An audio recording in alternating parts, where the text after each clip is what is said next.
Hello everyone, a very warm welcome to you all.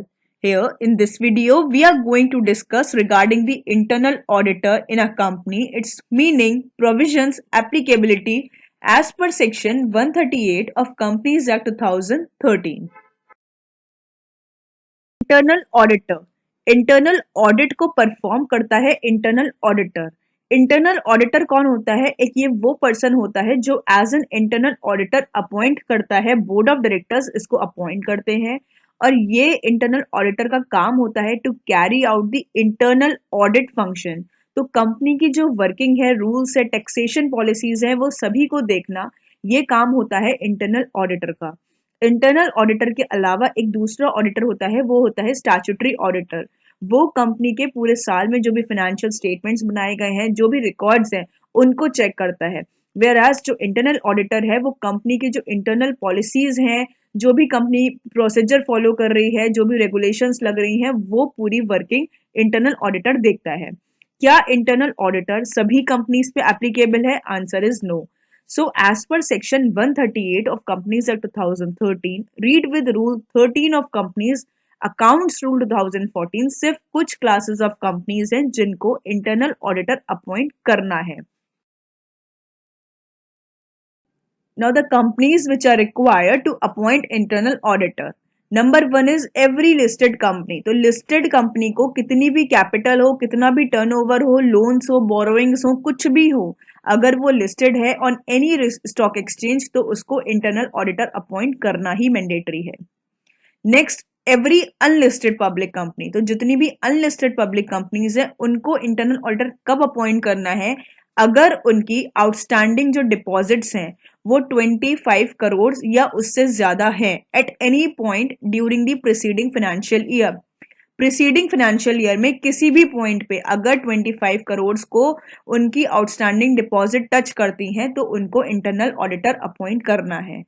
अगर 25 करोड़ से 35 करोड़ हो जाती है, 25 से 20 भी हो जाती हैं, तब भी आपको करना है क्योंकि आपकी 25 की लिमिट को उसने टच किया है। नेक्स्ट, अगर या फिर उनकी जो पेड अप शेयर कैपिटल है अनलिस्टेड पब्लिक कंपनीज की 50 करोड़ है during the preceding financial year, या फिर उनके जो आउटस्टैंडिंग लोन्स या बोरोविंग्स हैं फ्रॉम द बैंक्स और फाइनेंशियल इंस्टीट्यूशन जो 100 करोड़ रुपीज से एक्सीड कर रहे हो during the preceding financial year at any point of time. जिस तरह से आउटस्टैंडिंग डिपॉजिट कभी भी किसी भी पॉइंट पे चाहे एक दिन के लिए ही सही 25 करोड़ रहे हो या लोन्स या बोरोइंग्स 100 करोड़ या उससे ज्यादा रही हो। इसी के साथ अगर आपकी टर्नओवर भी अगर 200 करोड़ रुपीज से ज्यादा रही है during the preceding financial year तो ऐसी कंपनीज को एक इंटरनल ऑडिटर अपॉइंट करना मैंडेटरी है। तो यहाँ पे लिमिट हो गई 25, 50, 100 एंड 200। डिपॉजिट्स और लोन्स और बोरोविंग्स किसी भी पॉइंट पे अगर 25 या फिर 100 होते हैं या जो पेड अप शेयर कैपिटल है वो 50 जाती है या टर्नओवर 200 जाता है तो ऐसी कंपनीज को इंटरनल ऑडिटर अपॉइंट करना मैंडेटरी है। In case of a private company के केस में सिर्फ लास्ट के 2 पॉइंट्स एप्लीकेबल हैं कि अगर उनकी लोन्स या बोरोविंग्स फ्रॉम द बैंक या फाइनेंशियल इंस्टीट्यूशन 100 करोड़ है at any point during the preceding financial year या फिर उनका टर्नओवर 200 करोड़ रुपीस या उससे ज्यादा है during the preceding financial year, तभी उनको सिर्फ एक इंटरनल ऑडिटर को अपॉइंट करना मैंडेटरी है। Now there are some other points. Internal auditor may और may not be an employee of the company. Secondly, internal auditor क्या करेगा? वो बोर्ड को या फिर ऑडिट कमेटी को रिकमेंड करेगा कि किस तरह से क्या स्कोप होता है, क्या इंटरनल ऑडिट किस तरह से किया जाए, कैसे फंक्शन किया जाए। नेक्स्ट, रूल स्पेसिफाइज करते हैं कि जो इंटरनल ऑडिटर है वो एम्प्लॉय हो भी सकता है या ना भी हो सकता है।